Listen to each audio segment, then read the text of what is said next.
Vladimir Putin.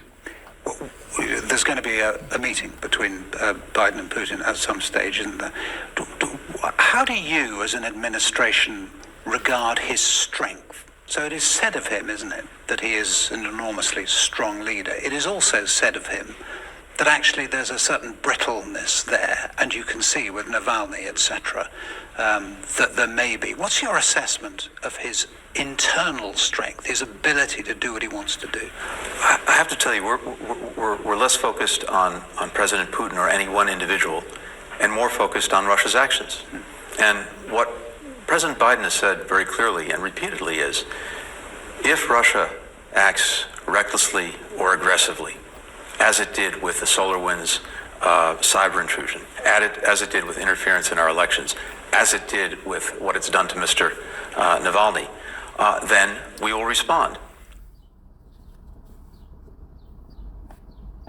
We've demonstrated our very seriousness of purpose in terms of wanting to get back into the so-called JCPOA, compliance for compliance, and what we don't yet know is whether Iran is prepared to make the same decision and to move forward.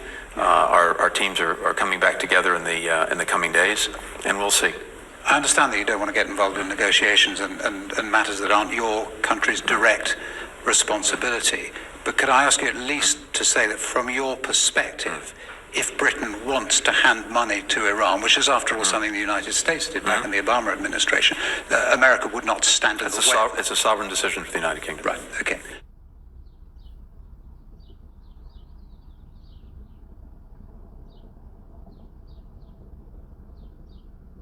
We're not trying to contain China. We're not trying to hold it back. We recognize that countries have relationships with China, interests with China. We're not trying to say you have to choose between China and the United States. But here's what we are saying. We're in favor of upholding certain basic ideas, and in particular, this so-called rules-based international system that we and the United Kingdom, among others, have heavily invested in for generations. And that's been a benefit to us, been a benefit to countries around the world. Whenever anyone tries to undermine that system by not playing by the rules, by not making good on commitments it's made, then we will stand up and say, no, we don't accept that. So this is not directed at China per se. It is directed at upholding this rules-based order, because that has been the best guarantor of peace, progress, stability the world has seen over the last 75 years. Can we do that upholding and also have a huge amount of Chinese investment in our economies? Well, I think we have to be very careful about exactly what the nature is of that investment.